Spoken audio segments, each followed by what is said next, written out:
Hi friends, welcome back to my channel. ఈరోజు recipe వచ్చి bakery స్టైల్లో అయితే నేను బన్స్ అయితే చేసి చూపిస్తానండి. చాలా టేస్టీగా ఉంటుంది. మనం ఇంట్లోనే రెడీ చేసేసుకోవచ్చు, అంత ఈజీగా ఉంటుందండి. ఒకసారి అయితే ఈ ప్రాసెస్ చూసేద్దాం. చూడండి, ఇదైతే నేను విరిచి చూపించాను కదా, ఎంత స్పాంజీగా అయితే వచ్చిందో. ప్రాసెస్లోకి వెళ్ళిపోదామండి. నేను ముందుగా ఒక కప్ అయితే తీసుకున్నానండి పాలు. ఒక అరకప్పు అయితే తీసుకోవాలి. ఒక 2 స్పూన్లు అయితే నేను షుగర్ పౌడర్ అయితే వేసుకున్నాను. ఒక స్పూన్ అయితే ఈస్ట్ కూడా వేసుకున్నానండి. ఈస్ట్ వేసుకున్న తర్వాత మనం బాగా కలుపుకోవాలి.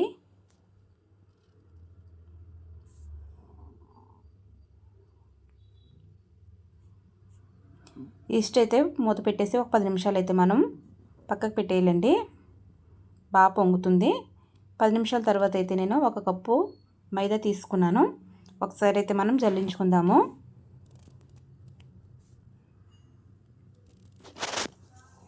ఇది కూడా జల్లించాను కదండి, పక్కకైతే పెట్టేసుకుందాము. ఇప్పుడు ఈస్ట్ చూపిస్తాను. చిటికెడు సాల్ట్ కూడా వేసుకున్నానండి. చూడండి ఎంత బాగా పొంగిందో ఈస్ట్ అయితే. ఇప్పుడైతే మనం పిండిలో అయితే వేసేసుకుందామండి. పాలు వేసుకున్న తర్వాత అయితే బాగా కలుపుకోవాలి. మనకి ఒక కప్పు పిండితోనే సరిపోదండి. మనకి సరిపడినంత పిండి వేసుకుని కలుపుతూ ఉండాలి.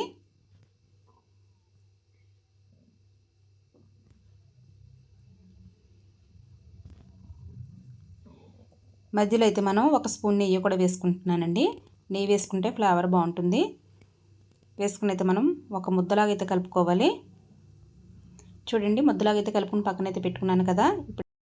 ఇప్పుడైతే ఒక గిన్నె తీసుకున్నానండి. కొంచెం అయితే మనం నెయ్యి వేసుకుని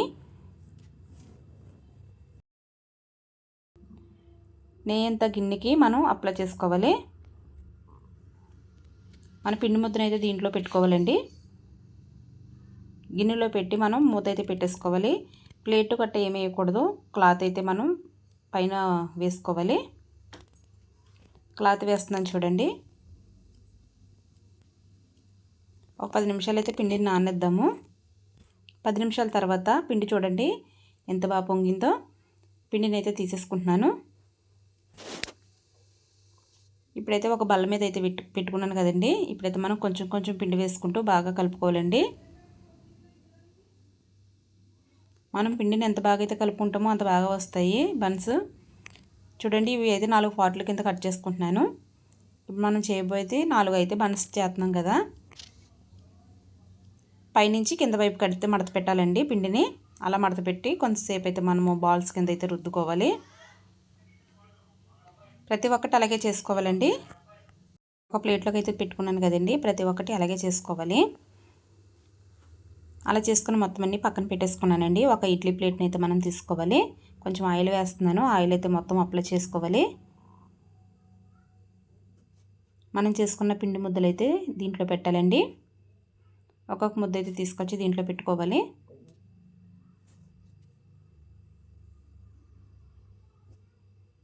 మొత్తం పెట్టుకున్న తర్వాత అయితే మనం మూత పెట్టేసి ఒక 10 నిమిషాలు అయితే పక్కకు పెట్టేసుకోవాలండి. 10 నిమిషాల తర్వాత తీసాను కదండి. చూడండి ఎంత బాగా పొంగినాయో. వీటికైతే నేను పాలు అయితే అప్లై చేస్తున్నానండి. మనం నెయ్యి కూడా చేసుకోవచ్చు, ఆయిల్ కూడా వేసుకోవచ్చు. దీంతో అప్లై చేసుకున్న పర్వాలేదు. నేను ముందుగానే స్టవ్ వెలిగించుకుని ఒక గిన్నె అయితే పెట్టేసుకున్నానండి. దాంట్లో సాల్ట్ వేసుకున్నాను. ఇడ్లీ ప్లేట్ని అయితే తీసుకొచ్చి దీంట్లో పెట్టాను కదండి. ప్లేట్ పైన దానిపైన అయితే మూత పెట్టాను కదా, అదైతే కొంచెం హోల్ ఉందని తీసేసాను. వేరే ప్లేట్ పెట్టుకున్నాను. 25 నిమిషాలు అయితే నేను కుక్ చేశానండి లో ఫ్లేమ్లో. బన్స్ అయితే రెడీ అయిపోయినాయి. నేనైతే పక్కకు తీసేసుకుంటున్నాను. తీసిన తర్వాత అయితే నేను కొంచెం నెయ్యి అయితే అప్లై చేయాలి. పైన నెయ్యి అప్లై చేసామనుకోండి కొంచెం షైనింగ్గా వస్తుంది బన్ను. నెయ్యి అయితే అప్లై చేసిన తర్వాత 10 నిమిషాలు అయితే మనం క్లాత్ అయితే పరిచి పక్కనైతే పెట్టేసుకోవాలి.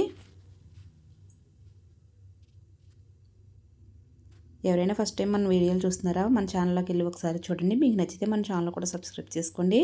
చివరి వరకు చూస్తున్నారు కానీ ఒక చిన్న లైక్ అయితే చేయండి. లైక్ అయితే చేయట్లేదు.